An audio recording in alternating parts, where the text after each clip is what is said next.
Mm. That bitch said 21 fucking years.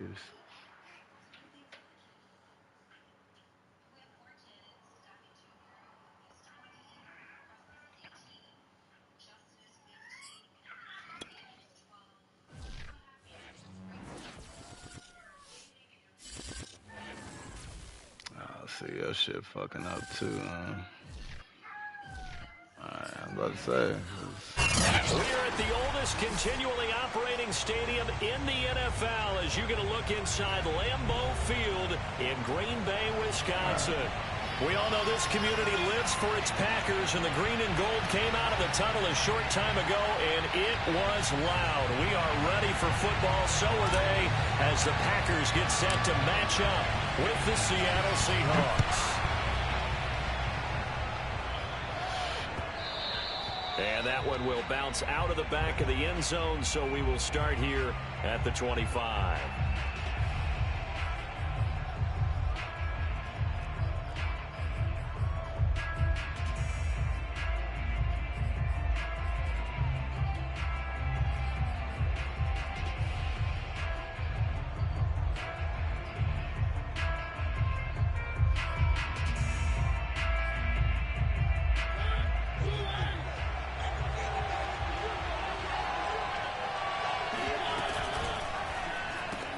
A quick throw out to Lockett.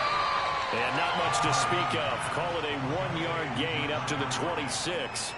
Defensively here, you're facing a top-5 team in terms of points scored in the NFL. So when they're that high-powered, you've got to find a way to hold them under 20. Because to me, that's the magic number.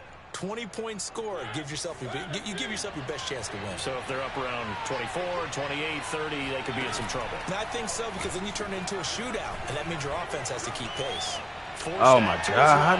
How, bro? That's fucking amazing, dog. I don't think there's anyone who could possibly doubt how fast he could run on the open field. But if there were, he silenced those thoughts there. Well, in this league where coordinators worry so much about drawing up the right routes, blocking assignments, misdirections and stuff, they have these precise arrows and movements. Sometimes the best plays just come from the schoolyard where you look at your fastest guy and say, go long, go get it, big man. Set now to kick this one away, and off it goes. From a couple yards deep, he'll bring it out of the end zone. And ultimately, he stopped right where he would have been if he had simply gone down to a knee at the 25.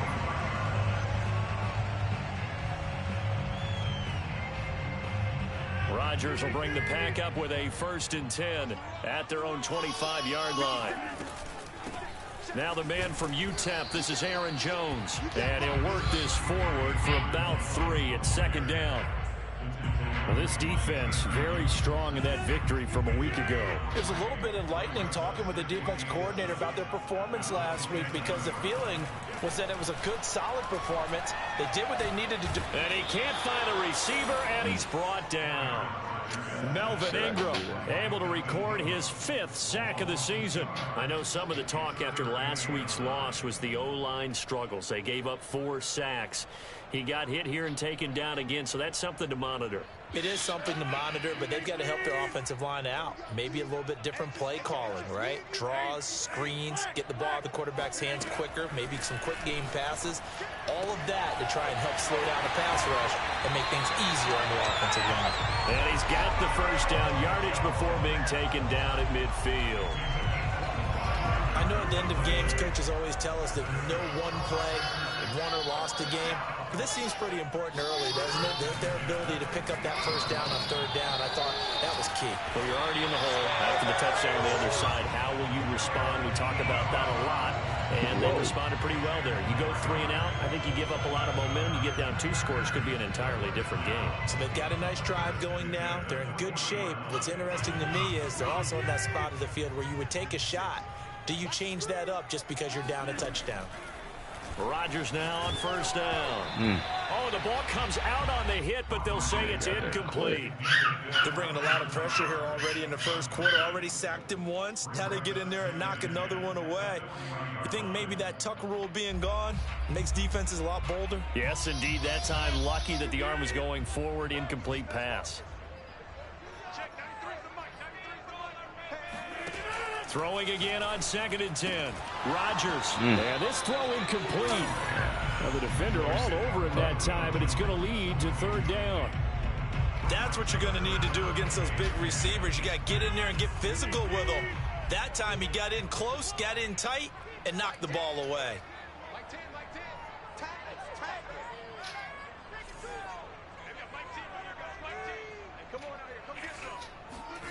Rodgers to throw once more.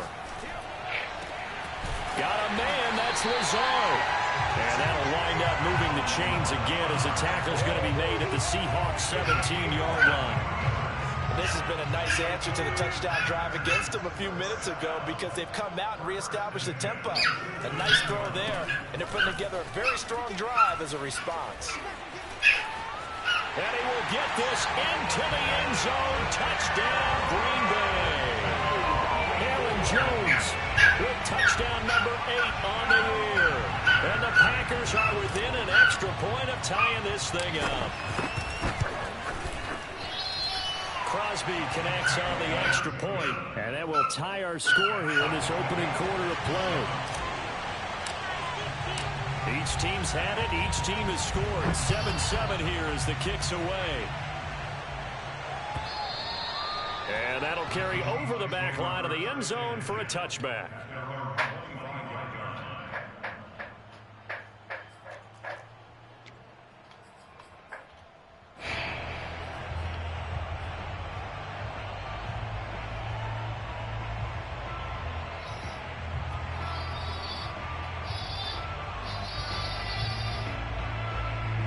Coming to the line here to begin their next drive, the Seahawks offense.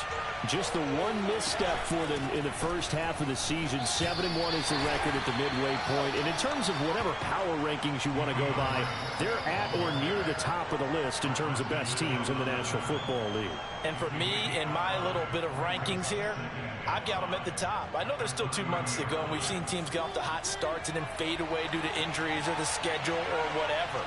But unless there are a rash of injuries on this team, I'd be surprised if they're on a 1st or a 2nd seed come playoff time. And not much of an opening there as he's only going to get this to about the 32. A nice play design there with the touch pass. Looked good at the start, but bottom line, the defense was ready. And they did a nice job scouting, didn't they? Not just scouting, but now executing once they saw the play for real after having worked on it all week in practice. Well, I got they drilled on the play, extra then they shit. drilled him. It looks like the Packers have added an extra DB on 3rd down. Left side here, taken in by Metcalf. And they're going to mark him down short, maybe by about a yard, if that. 2 yards is all they'll get on the completion. It's 4th down. Hey, look, if I can afford it, fuck it, why not? Fuck it, why not? Hey, if you can afford it, do that shit. On 4th down, ready to punt, Michael Dixon. Sweetheart, you can't take it with you. That's all I'm saying. And now on 4th and 1. Damn, I knew that nigga was about to fake. And the gamble pays off. They get the first. The fake punt gets them 10, and that changes things as they've got a 1st down. So they snap it straight to the up man. What's his responsibility? Normally, obviously, just to protect, but he's got to be a guy that can be pretty agile too, right? Yeah, without a doubt, because you're talking about a guy, even in protection, he may have to slide up and down the line of scrimmage to pick up someone who comes through trying to block a punt. So you know he's got that ability to move. But oftentimes it's usually a running back, a fullback, someone who's used to having the ball in their hands, and he's able to pick up the 1st down. Tackle made by Devondre Campbell. Gash for like 5 yards carry. 2nd down at 5. Off the play fake, Mariota. And he'll go down, but not before getting this inside the 30. So, Charles, a tough task for this defense facing the league's leading passer to this point in the season. Certainly a front runner and MVP consideration right now. What can they do to slow him down? Well, there's so many different ways that they can go, and I'll guarantee you that defensive staff went through all of them this week in preparation.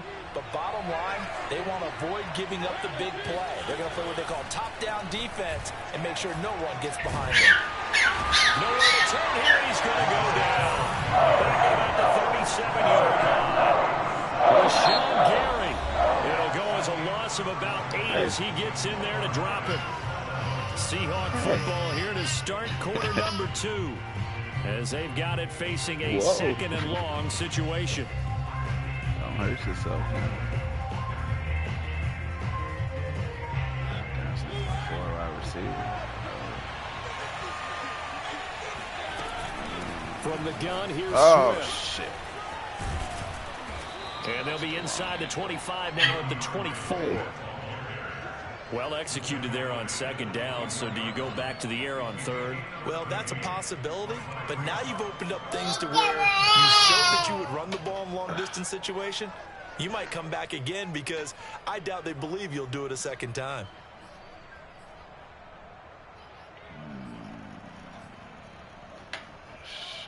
And on 3rd and 5, this will be the 8th play of the drive.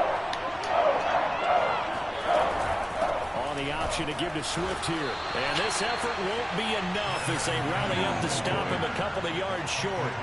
3 yards won't be enough here as that'll bring up 4th down.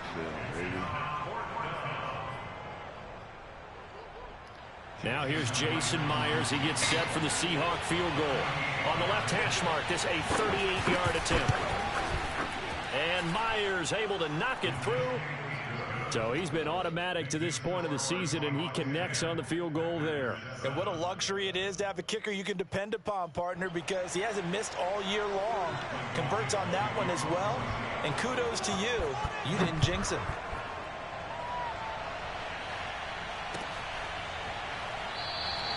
And he'll just take a seat, and the drive will begin at the 25-yard line.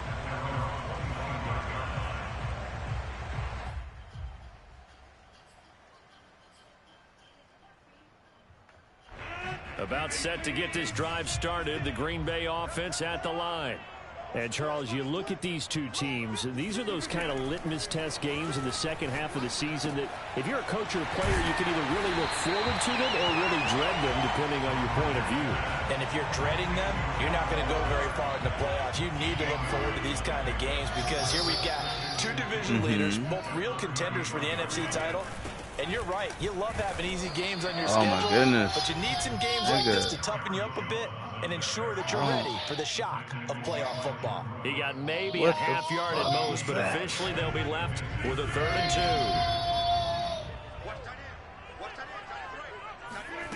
2. Rodgers looking to throw on 3rd and 2. And that's going to be caught. It's Rico Gafford. And he'll be taken down, but not before he works it past the 50. That's a play that will likely be forgotten when you talk about big moments in this game. But plays like this are critical to keep drives going. And if points result, we'll call this play significant.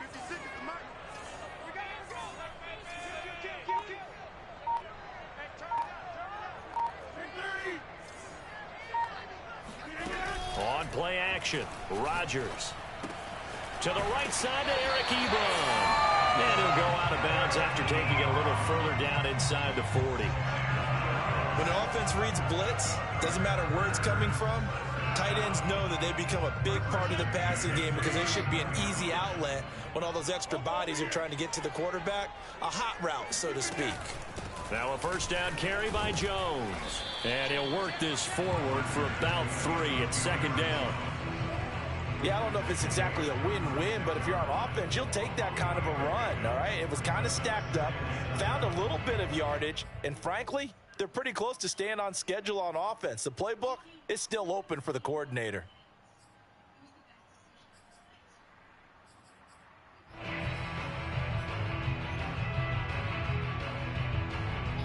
Coming up on 2nd and 7.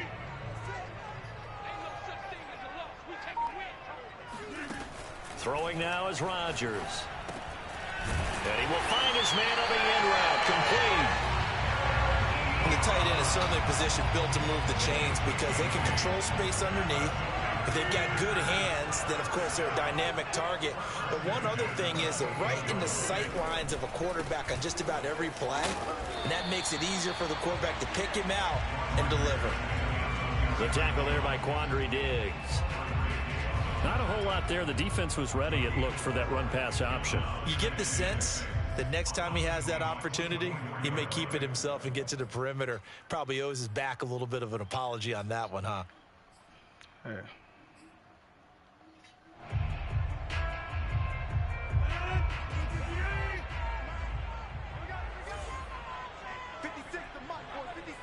Two minutes remaining in the first half. 10-7, our score.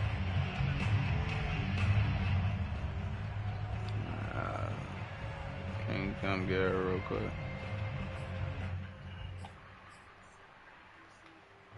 Coming up at halftime, I'll go from one personality, that's you, Charles Davis, to another one in Orlando, the coach. He'll have stats and scores from around the NFL. You and Jonathan Coachman, both larger than life. No doubt about it. But you're stuck with me in this booth, yes, and he's miles away and smiling. And happy. To this point, I've been impressed with the work defensively. They have not allowed a lot of receivers to run free. And there's another example, another incompletion.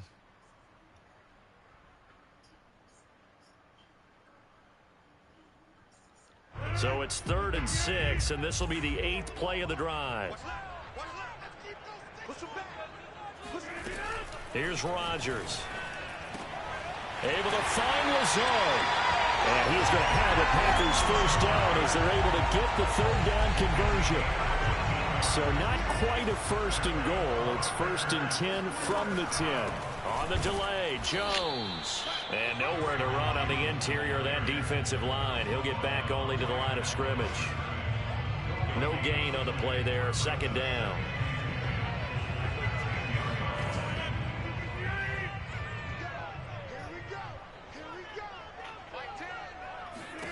Shotgun now for Rodgers. And he slings one that's incomplete. I know coaches tell us all the time that having a powerful arm isn't the #1 thing they look for in a quarterback. But when you're trying to throw inside routes and you need to put some heat on it, it helps have the big gun. In this case, just a little bit too much. They come up to the line now facing a 3rd and 10 after the incompletion. Now it's Rodgers. Into a double team, and it's intercepted. Picked up by Quandre Diggs. And nothing but daylight ahead.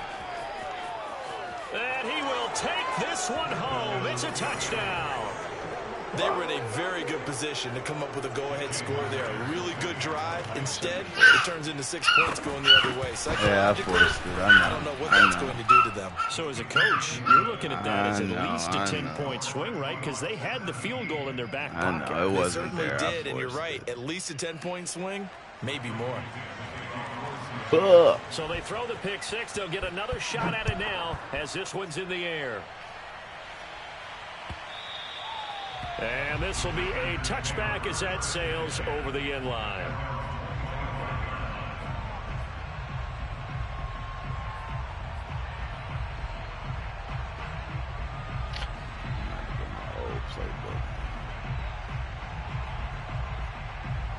The Packer offense ready to get their next drive underway. And with a little under a minute remaining, they may try to put something together here just to try to cut into that deficit. What the? Jones, and it's intercepted. Bruh. Oh my God. And he'll take it across midfield and down to the 48-yard line. I'm aiming the shit to the sideline. They're trying to get points before intermission, but now the interception, and their opponents have a chance to possibly pad their lead. Yeah, they had an opportunity there, and they weren't able to capitalize on it, and that's something that could come back and haunt them later. They're begging their defense now to keep them from scoring before the half ends. Looking for more there on first down, but this throw downfield incomplete. That was nice work there defensively to force the incompletion. Now, even though this drive started in plus territory, they're still not in field goal range yet. So they can work towards another couple of stops and not allowing that turnover to hurt.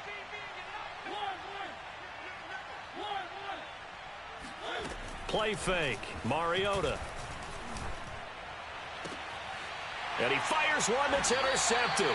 Picked off by Troy Apke. And the Packers are going to get it back here just past the 35. Before we came up to the booth, the last thing he said as we were walking off the field, want to play mistake-free football. Oh, my God, bro. What the fuck?